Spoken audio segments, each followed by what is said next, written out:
Greetings. So, in the previous class we talked about the Ehrenfest theorem, and we get an understanding of why classical mechanics works, but we know that classical mechanics cannot be correct. There is no way you can describe the state of a system by a point in the phase space. And you need a new mathematical formalism altogether, which is the quantum theory. And then we know that it has to stand on the foundation of the principle of uncertainty, the description of a state by a state vector in a Hilbert space which evolves in time according to the Schrodinger equation.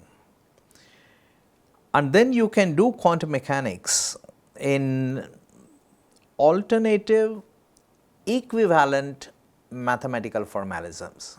These are alternatives, but they are completely equivalent to each other, but they have some subtle differences. And you can do quantum mechanics in what is called as the Schrodinger picture, or in the Heisenberg picture, or in the Dirac picture, which is also referred to as the interaction picture. So, we will first spend some time discussing this, and then we have already been discussing symmetries, the translational symmetry, the rotational symmetry. Then we talked about what happens when time evolves, right?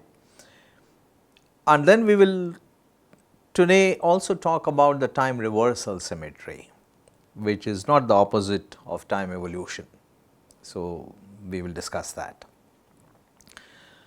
So, first thing to recognize is you have to understand that a representation is different from a picture. So, before I tell you what a picture is, you must know that it is not the same thing as a representation. You can represent the state of a quantum system in the coordinate representation or in the momentum representation. So, that is not an issue.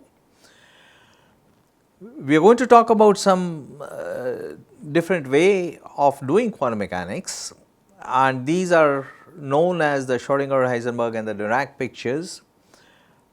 This is also different from describing a state vector in an orthonormal basis set, and you can have an orthonormal basis set and you can choose any basis as long as it spans the complete Hilbert space. And then you have these rotations in the Hilbert space which are acceptable, and they are completely equivalent. So, when you talk about these three pictures, they also involve some rotations in some sense. They have similar form, but they are not the same as rotation of a basis set within a Hilbert space. Okay, so, these are different. So, these are called as generalized rotations. So, the first thing I thought I will do is to tell you what these pictures are not. So, they are not different representations, they are not different choice of basis sets. So, let us have a look at the Schrodinger equation, and the time evolution is described by this time evolution operator, which is this exponential e to the minus I h t. All right, I consider the initial state t0 to be 0, and you have the exponential operator which you can expand as a power series, and you can extract the time dependence separately, reduce it to a time independent Schrodinger equation, and when you are dealing with a stationary state, we have seen that the stationary states do depend on time, but only through a phase factor, which is e to the minus I e over h cross t, or e to the minus I omega t, right. So, these are the stationary states, and they represent the time evolution of the stationary states. This time evolution is what you called as the dynamical evolution of the system. So, this is the dynamical phase, all right, as opposed to another phase that I will introduce in the next few classes. So, this is the dynamical phase, And notice that the state functions are therefore time dependent, but the operators that you are using, the position, momentum, Hamiltonian, these are independent of time. Okay, the operators are completely independent of time. So, when you are talking about the evolution of a system, you are doing quantum theory, and quantum theory is sitting in the state vectors, it is also sitting in the operators which operate on the state vectors. But where is the time dependence? Is it in the state vector, or is it in the operators, or is it in both? So, that is a question that we are discussing now. So, now we are dealing in this representation, this particular picture that we are now using, you see that all the time dependence is contained in the state vectors, and the operators are absolutely independent of time. Okay? This is the picture which is called as the Schrodinger picture. In this picture, the state vectors or their coordinate representation is a wave function, right? And I will use the state vectors and the wave functions, you know, both the terminology I will mix it, because these are, it is just a matter of notation and you know how you represent the state of the system. The coordinate representation of a state vector is a wave function, and this wave function is time dependent, but the operators are independent of time, and this is the picture that is known as the Schrodinger picture. Now, we can do quantum mechanics by carrying out certain unitary transformations. You are doing the same physics, so there is no new concept which is being introduced, but this is different from a mere choice of basis which you can rotate and choose any basis, like a position vector in this classroom I can represent with respect to this basis, or I can choose any other basis. I can rotate this as long as it spans the full space. So, we are going to do unitary transformations which will leave the physics invariant, but it will be different from just an ordinary rotation of a basis set in the Hilbert space. So, these generalized rotations, as they are called, are effected through an operator which is O e to the I h t over h cross, right. So, that a transformed Hamiltonian in this picture has this form, the omega s is sandwiched between e to the minus I e h over h cross t and e to the plus I e h over h cross t. Okay. So, this is the unitary transformations, and we use this kind of you have seen the similar mathematics, not the same, but similar mathematics when you use a different basis set and you just rotate the basis set, right. You have exactly this type of transformations, you deal with the similarity transformations and so on. So, when you go from the operator omega s to omega h using this transformation, you are going from the Schrodinger picture to the Heisenberg picture. So, the omega h, the left hand side, carries a subscript h for the Heisenberg picture. Now, what this transformation does is that it will transform the operators according to this prescription. It will also transform the state vectors, okay, because you are doing it in a different picture. So, both the state vectors and the operators have to undergo a corresponding transformation effected through the same transformation operator. So, the wave functions in the Heisenberg picture are obtained from the wave functions in the Schrodinger picture by operating on the Schrodinger picture wave functions by the transformation operator OH, okay. And OH is e to the I h over h cross t, h is the Hamiltonian, and this is how you get the wave functions in the Heisenberg picture. So, both the wave functions and the operators in the Heisenberg picture will be different. Notice that the Schrodinger picture wave function at the time t can be obtained from the wave function at the time 0 by operating on it by the time evolution operator, which contains the Hamiltonian.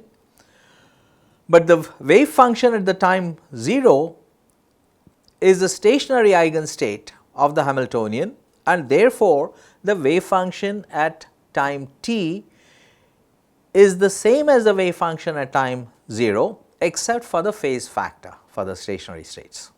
Okay? So, this is the relation between the wave function at time t and the wave function at time 0.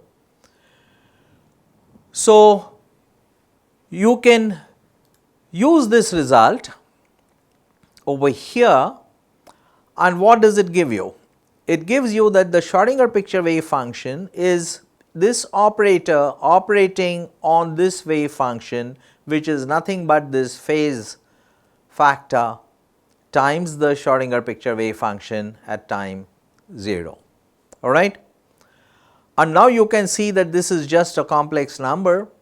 You can pull it out, move it to the left of the operator. This is an exponential operator involving the powers of Hamiltonian, and this will give you the corresponding powers of the eigenvalue E, because the Schrodinger picture wave function at time t equal to 0 is an eigenstate of that. And now these two will cancel and you get the Schrodinger picture wave function at time 0. What does it mean? That the Heisenberg picture wave function at time t is the same as the Schrodinger picture at time 0, which is the initial state, and that obviously is you know something, a fixed quantity that you know, and no matter what the time is, okay, now, tomorrow, day after tomorrow, it will always be the Schrodinger picture wave function at time 0. So, it is not going to change from today to tomorrow to day after, and it was the same yesterday and day before yesterday as well. Okay. So, there is no time dependence in the Heisenberg picture wave function. The system of course evolves with time, but all the time evolution is packed in the time evolution of the operator, whereas the wave functions are completely independent of time. So, this is the Heisenberg picture. It has the same physics, but in general the Heisenberg picture operators are dependent on time. But notice that if the operator that you are talking about is the Hamiltonian itself, then of course it is not a function of time. Can you think of some other operator which will not be a function of time in the Heisenberg picture operator?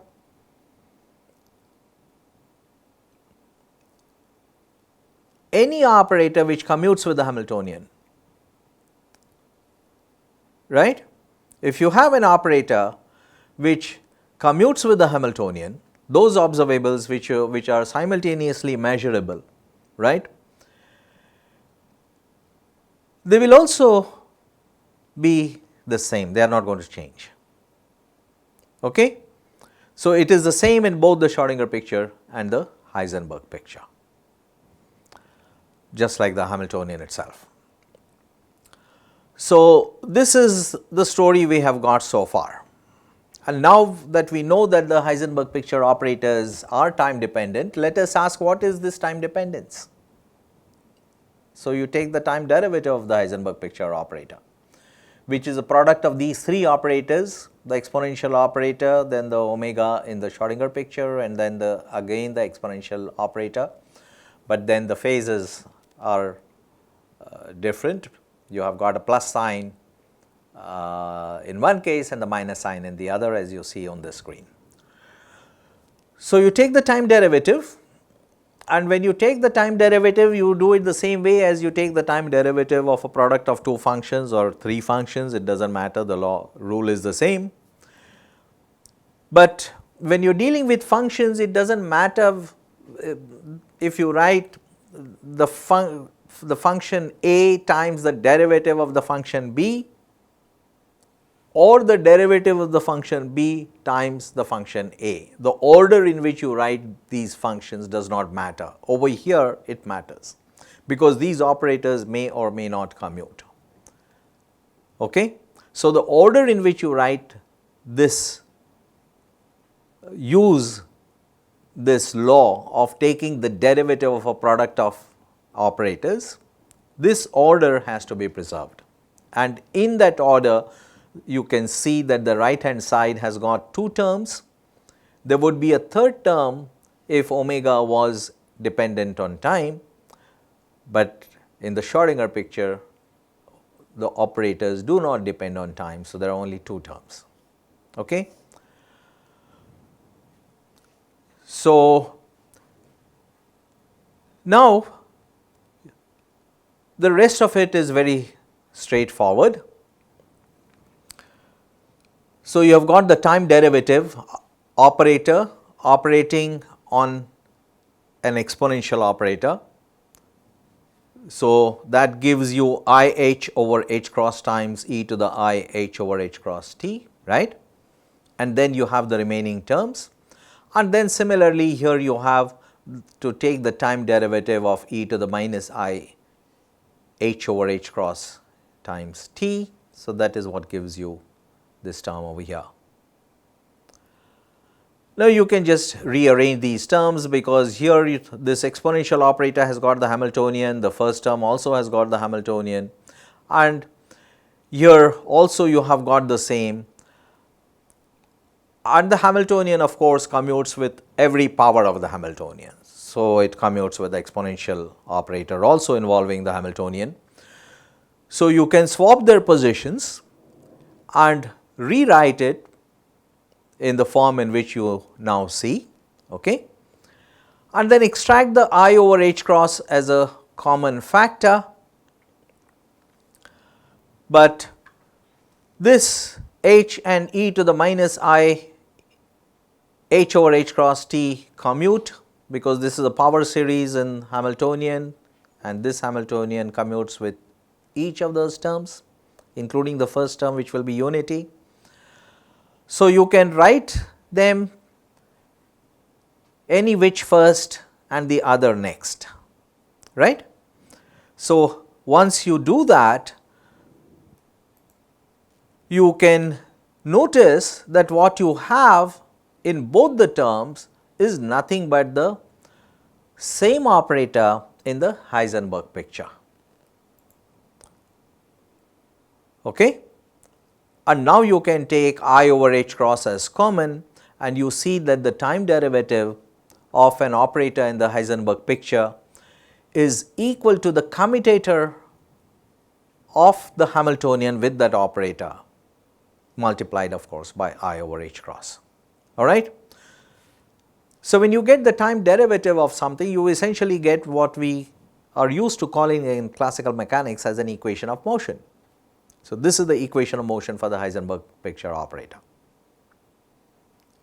that its time derivative is equal to I over h cross times the commutator of this of the Hamiltonian with this operator. The Hamiltonian itself of course commutes with it, so it goes to 0, and that is the same also with every operator which commutes with the Hamiltonian, which we already knew earlier, right.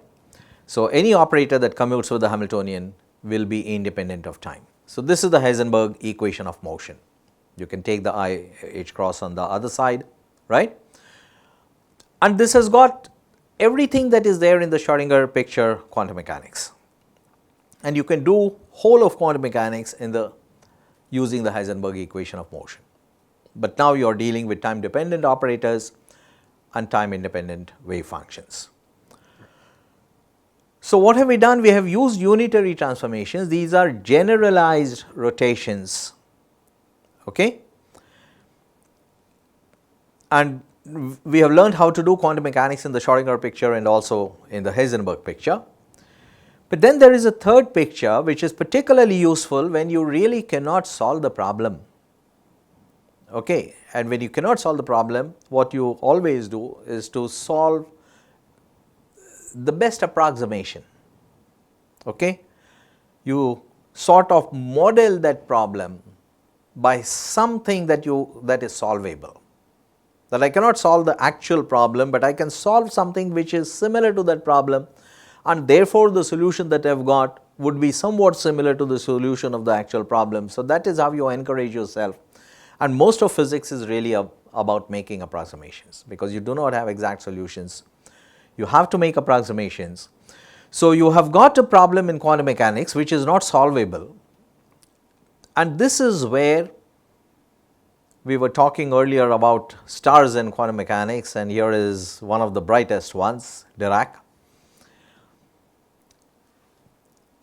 And what you do in the Dirac picture is you come to terms with the fact that, okay, the exact problem with the full Hamiltonian is not solvable, but a part of the Hamiltonian if I ignore, and if it is a minor part, then I have the other part which is the major part, which I call as the H0, that is the solvable part.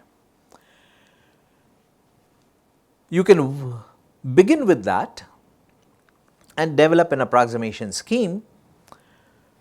So, you leave out H1, which is what is messing up the problem.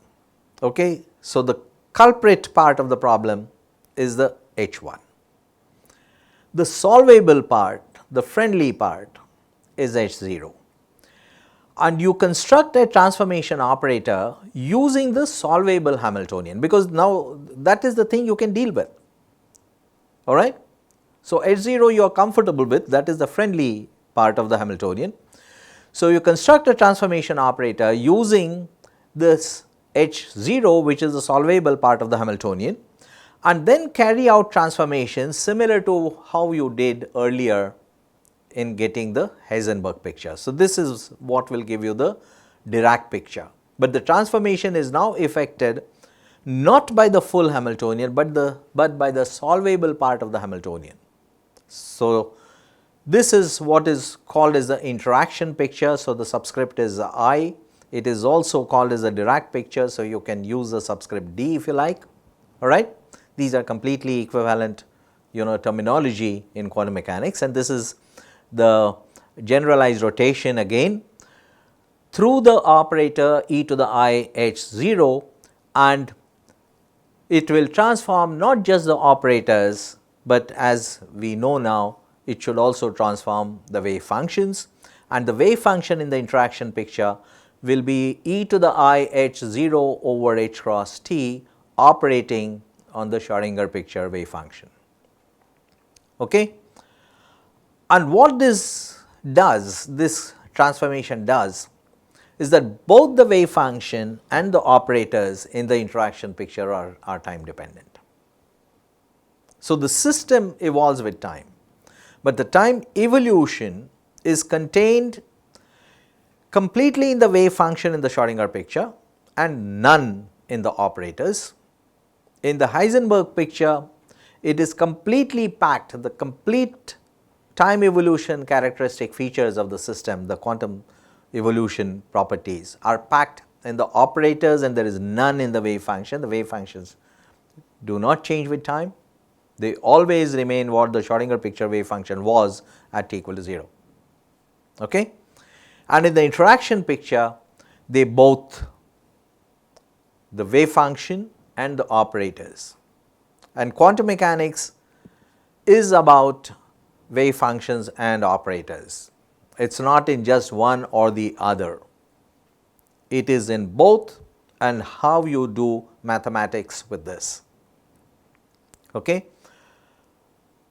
So, if you remember in one of our earlier discussions on quantization, I emphasized the fact that having discrete energy spectrum is not quantization, that is not the signature of quantum mechanics. You do have discrete states in some situations when you are dealing with bound state wave functions. If the wave function goes to 0 in the asymptotic region as you go far away from the potential center, then you get a discrete spectrum. Otherwise, you have a continuous spectrum as well if the wave functions are oscillatory and they do not go to 0 in the asymptotic region. So, discreteness is not the signature of quantum mechanics. The signature is dispensing with dynamical variables in classical mechanics and using operators instead of them. And what do these operators do? These operators operate on certain vectors in the Hilbert space or wave functions in the de Broglie-Schrodinger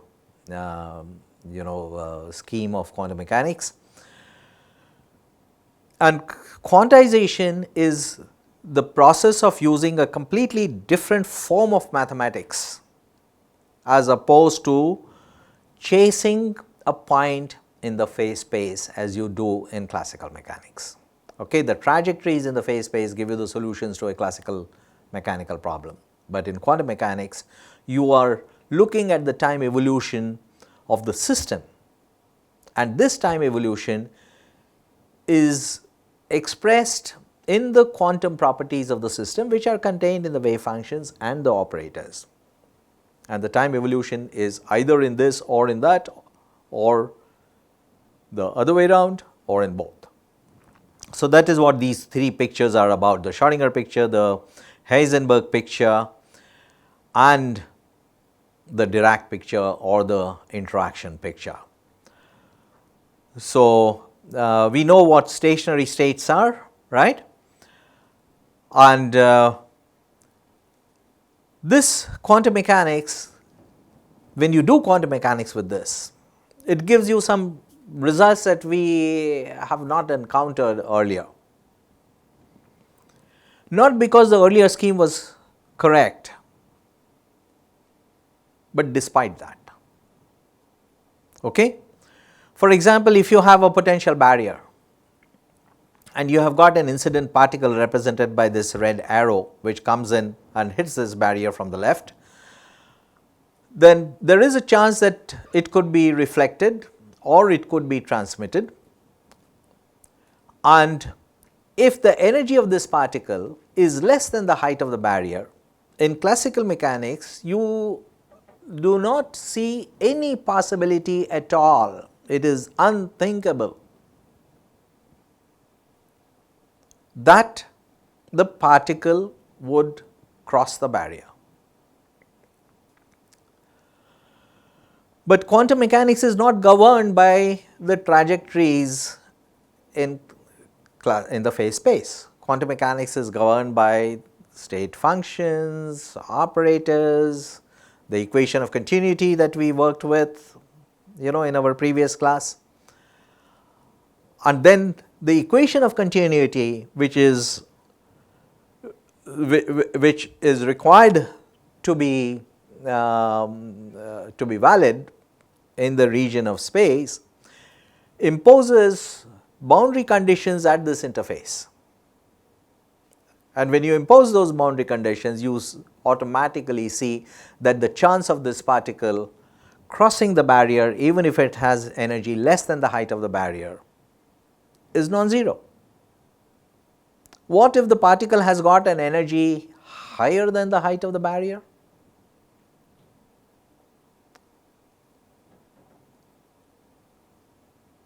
There is still a chance that the particle could get reflected. Okay? This is again a very different type of situation which we are not used to in classical mechanics. We are used to this in our exams because even if you have the ability to pass an exam, it does not guarantee that you will, right? Because a number of things can come in your way and you may be intellectually capable of passing an exam, but then you do not. So this particle may have an energy which is greater than the height of the barrier, but it can get reflected, and a particle which has got less energy than the height of the barrier can actually cross it. So these are really shocking results, and they shock us only because we are used to thinking in terms of classical trajectories.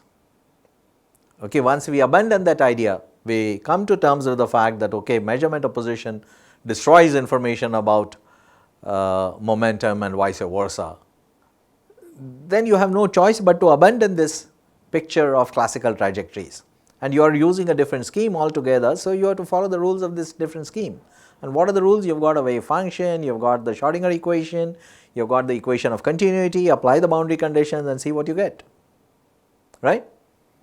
So, that is your educated intuition, as we would call it, and then this becomes completely intuitive, that travel past a potential barrier. So, it does not matter whether the height is less or more, the quantum results are very different from the classical results, because they are governed by the Schrodinger equation and the equation of continuity, right.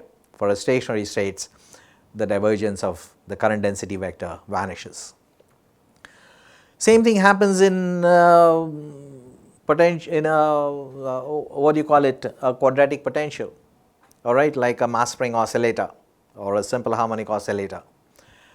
And for a simple harmonic oscillator, you have got these turning points, and if the energy of the particle is not higher than the potential energy at the turning points, the classical particle actually turns, it turns around, okay, it takes a U-turn and comes back, it stays within the well, whereas a real particle, I do not want to call it as a quantum particle, I want to call it as a real particle, which is described correctly by quantum theory and not by classical, all right.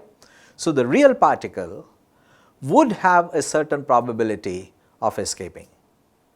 The classical particle does not have this possibility, there is no such possibility for the classical particle, because classical mechanics is only an approximation. The actual laws of physics are quantum. Okay, so, you have these turning points, and then they will show up in the probability amplitude, which is the wave function, or the density, which is the modulus square, right. And now that we have our basic tools of quantum mechanics, the wave functions and the operators and the mathematics of doing, so we have to develop this linear algebra. Okay.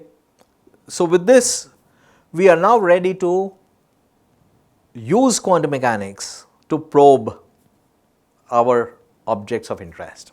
So, there is a certain target, I want to understand what it is, right. So, I want to do an experiment with it, probe it and find out what its properties are. This is what physics is about. Okay. In Hindi, you call it as Bhautik Shastra and also as Padartha Vidyan. Okay, Padartha Vidyan is like material science. Bhautik Shastra is like studying the physical objects. This is what physics is about. So, you are exploring these physical objects, the physical universe, that is our object of interest as a physicist. That is what you will call as the target of investigation, and you need a probe to investigate it. What kind of probes would you use? You have an atom, which is the prototype of a target, right. You shine light on it, all right, and you can have the light can be absorbed.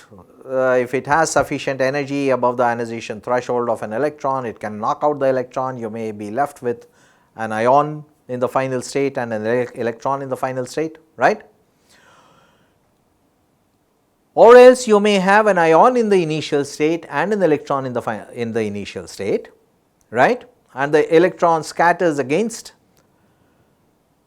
this ion or from this ion, and then in the final state again you have an ion and an electron. So, these two experiments that I am representing in this picture, they are prototype of how you investigate matter, how you investigate a target, no matter what the target is. You either shine some light on it and see how the system responds to it, or touch it, probe it, or bombard it with electrons or neutrons or positrons or some other heavy ions and see how these probe particles respond to this.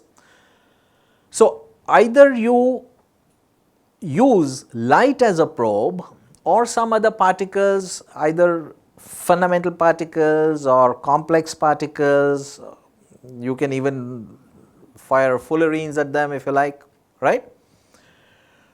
So, the two experiments that you have in this picture, they are prototype of a broad range of experiments that can be carried out to investigate a target. And anything, any kind of probe and interaction which you will use to investigate a physical target, a physical potential or physical object, will fall in these two categories. Either you are using electromagnetic radiation or you are using matter, and other than matter and energy, is there anything else?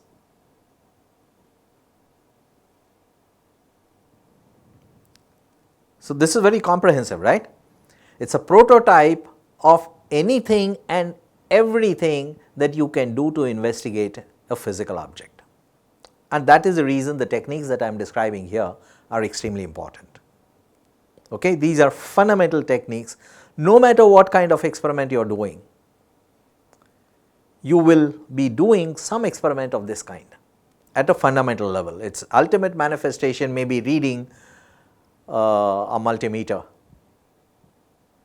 but at the bottom it is one of these things, because there is a probe which is involved, which is probing a target. So, in these two experiments you see that the final state is the same whether you come from this path or you come from this path. The final state is an electron and an ion. In every specific experiment the details will be different, but the basic formalism is what is represented by this fundamental idea. Here the initial state is an electron and an ion, whereas over here the initial state is a photon and a neutral atom. And you see that the ingredients of the reaction in the initial states are completely different. You have photon on the left and no photon on the right. You have an electron on the right and no electron on the left, right. So, the ingredients of the reactions are completely different, but the products are the same. Okay? Like making the same khichdi with different ingredients, right, but you get the same result. So, there is a certain symmetry which is involved in this, and you can expand this idea, because you see that if you have a photon and an atom, then the reaction can proceed in multiple directions, okay? And there will be a certain rate, like in kinetic chemical reactions, you have a reaction rate for a forward reaction and another reaction rate for a backward reaction, right. So, the reactions may proceed either forward or backward, either from left to right or from top to bottom or from left to top or any which way, right. And you may have either photoionization experiments, you may have electron ion scattering experiments and so on, but the physics is really the same. It's the same machinery, the same physics, which is why quantum collision physicists, photoionization physicists, they are all using the same quantum mechanics.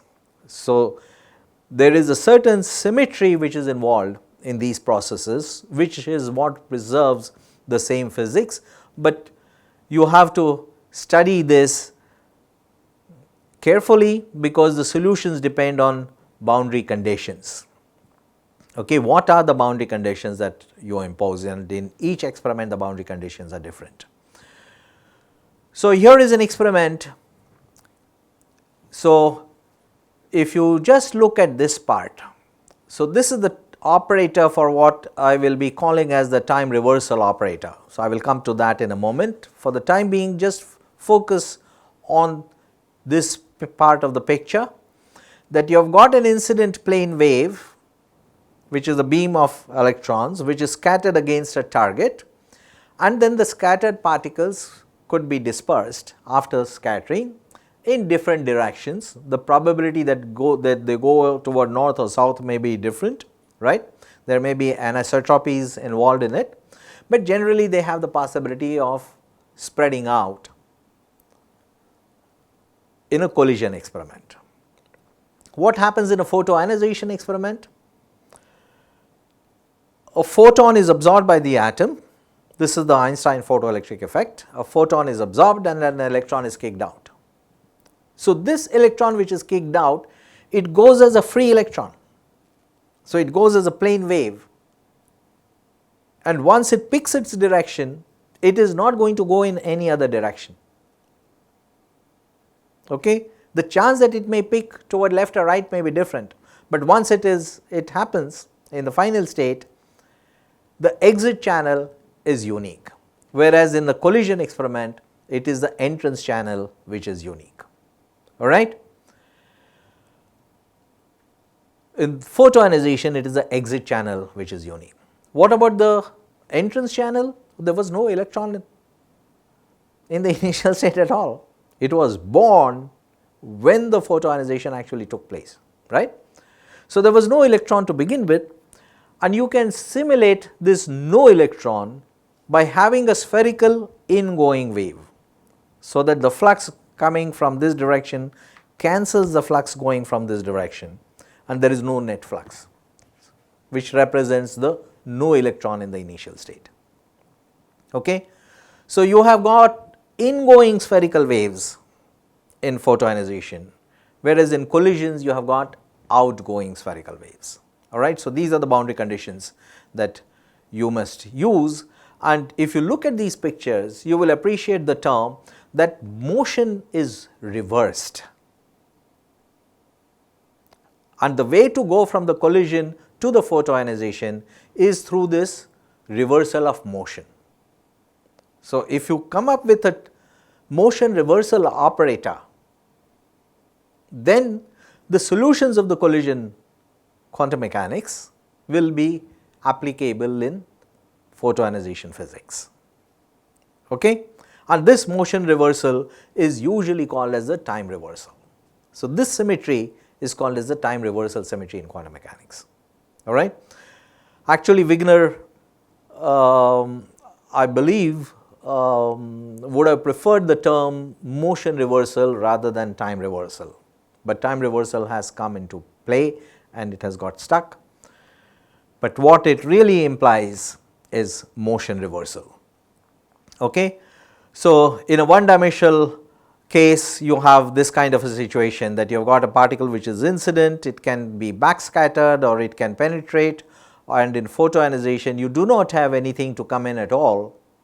So, you are represented by dotted arrows which cancel each other, whose flux cancels each other, but then you do have a particle exit channel is unique in this case, right. So, this is the meaning of time reversal symmetry, and one must recognize that the time reversal symmetry is different from t going to minus t. So, here in quantum mechanics you have to work with the Schrodinger equation, all right, because you are no longer dealing with trajectories. So, let us take the Schrodinger equation, which is what I have written here. Let t go to minus t. So, every t is replaced by minus t, and the equation that you see in front of you now, by replacing t going to minus t, is no longer the Schrodinger equation. This is not the Schrodinger equation, right. The Schrodinger equation has got a particular structure. It has got certain signs. You cannot change these signs arbitrarily. You can't change the complex conjugation arbitrarily. Okay? Each term, each sign, what is I h cross cannot be written as 1 over I times h cross, right. So, I has to be there in the numerator here. However, now that we know that this is not the Schrodinger equation, if you let t go to minus t and also do a complex conjugation, so that in place of I you get minus I, and in place of minus I you get I plus I, and in place of psi you get psi star. V does not change because V is a real potential, it is a real physical potential, right. Then you see that you have recovered the Schrodinger equation. Okay. So, in quantum mechanics, t going to minus t and psi going to psi stars, the complex conjugation must go hand in hand, and psi going to psi star has got no classical analog. In classical mechanics, t going to minus t gives you symmetric equations of motion. Look at F equal to ma. Okay.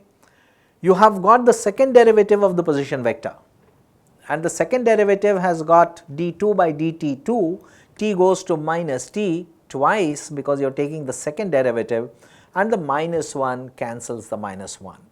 You look at the Hamilton's equations. Okay. You have two first order equations, but they are not symmetric in sign, so that takes care of it. So, the classical equations of motion, whether the Lagrange or the Newton or Hamilton, they are all completely equivalent, and they are all symmetric with respect to time reversal, t going to minus t, which is why given the conditions at t at a certain time, you can predict where the moon will be tomorrow, but you can also figure out where it was yesterday, because the equation of motion is symmetric under time reversal in classical mechanics, right. So, these symmetries were studied very extensively by another star, Eugene Wigner, who we see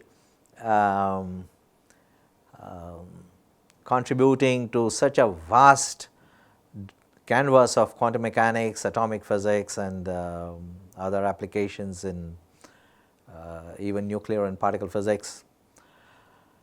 So, he got the 1963 Nobel Prize, and that brings us to the consideration of the role of symmetries in quantum mechanics. So, you have got the translational symmetries in some situations. In crystals you have translational symmetries, in single atoms you have rotational symmetries, you have the SO3 symmetry, you have got the dynamical symmetries in some situations, which expands the SO3 group to SO4. So, I will probably talk about this in some other class later, or refer you to some other lectures which I have given as part of a different course, but they are available to you. So, you have different symmetries. You have the translational symmetries, the generator for translation being the momentum operator. You have the rotational symmetry, the generator for which is the angular momentum operator, and we studied the algebra of the rotational operators and also the translational displacement operators, right. One is abelian, the rotations are non-abelian, so we discussed that. And in general, you have a symmetry operator which is represented by 1 minus I over h cross epsilon g. So, this is the form of a general symmetry operator, as you can see. Both the translational displacement and the rotational displacement have exactly the same form.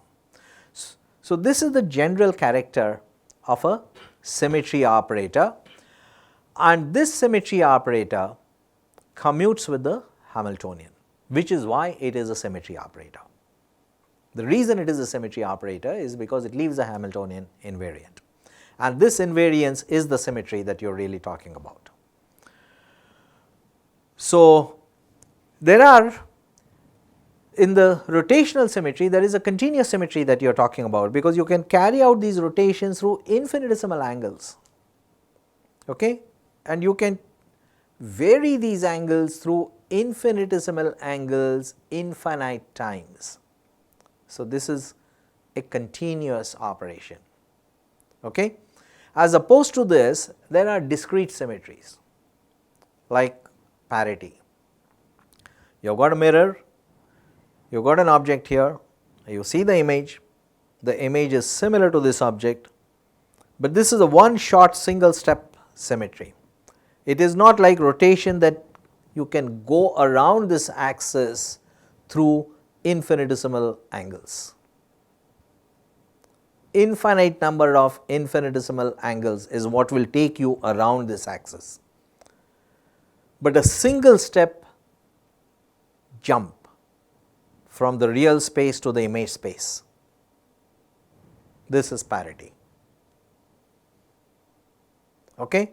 So, this is the discrete symmetry. It is symmetry because yes, what you look in the image is similar to this, right. So, it is a symmetry. Of course, there are certain differences, the left goes to right, right goes to left and so on, or top to the bottom and bottom to the top, right. So, that is a matter of detail. It depends on what kind of orthogonal transformation it is, does its determinant, is it positive or negative and so on. So, these are the details which will go into the understanding of these different symmetries.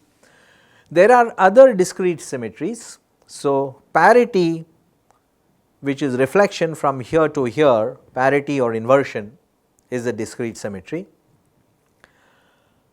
Time reversal is a discrete symmetry. You go from time t to minus t. You do not go through the intermediate times. That is not what time reversal is. It is a discrete symmetry. In classical mechanics, there is nothing more than t going to minus t, whereas in quantum mechanics t goes to minus t, but psi also goes to psi star. And then there is another discrete symmetry, which is the charge conjugation. The electron goes to positron, right. Everything remains the same, but the charge has jumped from plus to minus and vice versa. So, that is again a discrete symmetry, okay. And the PCT theorem is about these discrete symmetries, which is the parity, charge conjugation and time reversal. So, these three together give you this Lorentz group and the standard model of physics. So, in classical mechanics, if you come to the present from the past and the particle has come along a certain trajectory, you have the time reversal symmetry, because as I explained, the classical equations of motion are symmetric under time reversal. You will follow exactly the same trajectory in classical mechanics by reversing the momentum at t equal to 0. Okay. So, this is the picture in classical mechanics. If you just reverse the momentum, you will recover the history of that particle. And it is the same whether you solve the equation of motion using Lagrange, Newton or Hamilton formulation, right. So, classical trajectories are completely reversible, and in quantum mechanics, time reversal symmetry has to be handled with care, which involves different boundary conditions. You need the complex conjugation to accompany t going to minus t, they go hand in hand, right. And you are now dealing with dynamical variables, position and momentum. There is also an uncertainty between energy and time, which are also canonically conjugate in the classical sense. Okay, these are canonically conjugate variables. So, if you read Goldstein's book, you will know that okay, these are canonically conjugate variables, right. However, although these two uncertainty principles look so similar, they are fundamentally different, because the equation for Q and P we got, if you remember in the previous part of the course, we arrived at this from the generalized uncertainty principle, Schwarz's inequality and so on. So, you remember that analysis? That is how we arrived at the uncertainty between position and momentum, by taking the root mean square of the expectation values of the operator square, its difference with the square of the expectation value of the operator and so on. So, that is the analysis I want you to bring back to your mind when thinking about the relation delta Q delta P greater than or equal to h cross over 2. Now, this relation looks exactly the same, but there is no operator for time. There is no operator for time. So, in the initial years of quantum mechanics in the 1930s, there were some attempts to introduce an operator for time. The energy spectrum of the Hamiltonian for a bound state, it is bounded, all right, but for time you do not have any such lower bound, and there are intrinsic difficulties in introducing an operator for time. So, this uncertainty principle is valid, but there is a different reason for it. It comes as a consequence of the previous one rather than as a fundamental uncertainty between conjugate operators. There is no operator for time. So, time is used only as a parameter in quantum mechanics. There is no Hermitian operator for which you can find an eigenvalue.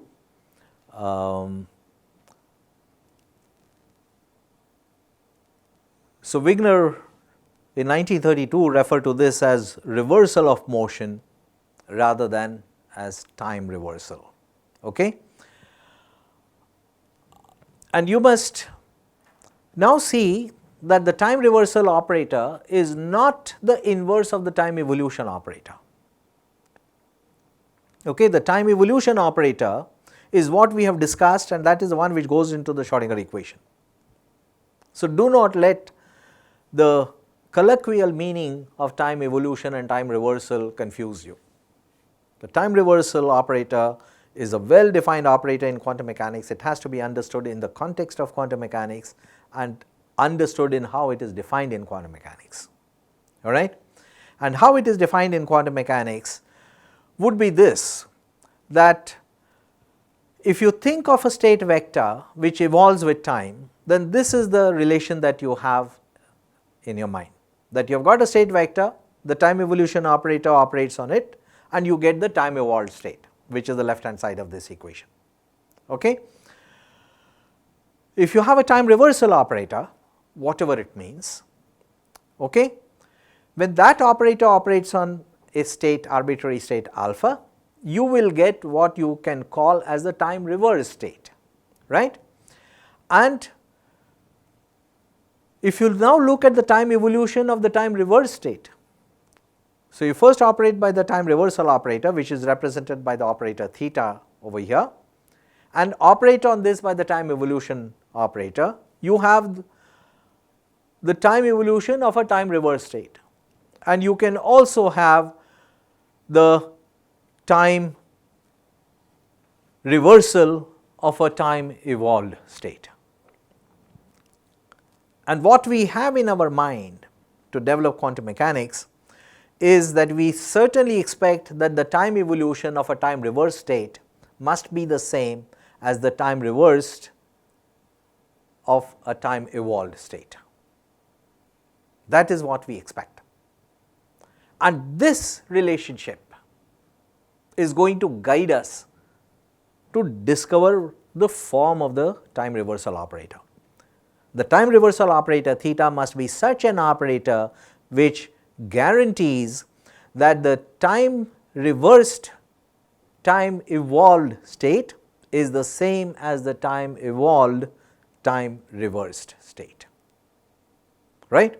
This is the guiding principle which will determine the form of the time reversal operator. So, this is our expectation, right.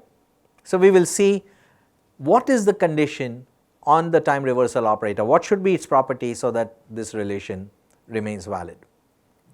So, consider an arbitrary state, consider a certain transformation theta.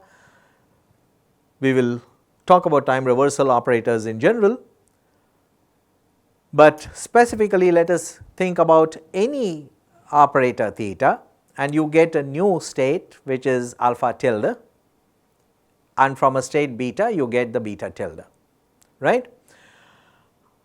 And theta is an antilinear operator if it operates on scaled vectors, vectors scaled by some complex numbers, and then gives you a linear superposition but with complex conjugate coefficients, which is why they are called as antilinear operator, okay? Because you can extract the coefficients, but when they come out as complex conjugates. For linear operators, they come out just the way they are. So, this is an antilinear operator. Now, if an operator is antilinear, and in addition to that, if you take the inner product beta alpha, it is the complex conjugate beta tilde alpha tilde. If it is the complex conjugate of beta alpha, right, then it is called as anti-unitary. So, these are the definitions of an antilinear and an anti-unitary operator. So, now let us look at this relation, which is our guiding principle, and if this relation is to be valid, then you just multiply throughout, you get the next step which you see on the screen, right. You cancel the thetas on both sides, you cancel the minus sign on both sides, okay. Do it carefully, one step at a time. Cancel the theta, cancel the minus sign. What else can you do? Cancel the delta t, all right. That is the time interval. And then you are left with a minus sign on the right side and a different order of h and theta, okay, and a different position of I. So, you have IH theta on the left and minus theta IH on the right, and whether I on the right side of the equation can be moved behind the theta with a plus sign or minus sign depends on whether theta is unitary or anti-unitary, okay, because anti-unitary will reverse the sign, will make it complex conjugate. So, plus I will become minus I. So, you have to be careful with this. If theta is a linear operator, if, not that it is, but if, just for the sake of discussion, we presume that theta is a linear operator, then theta I would be the same as I theta.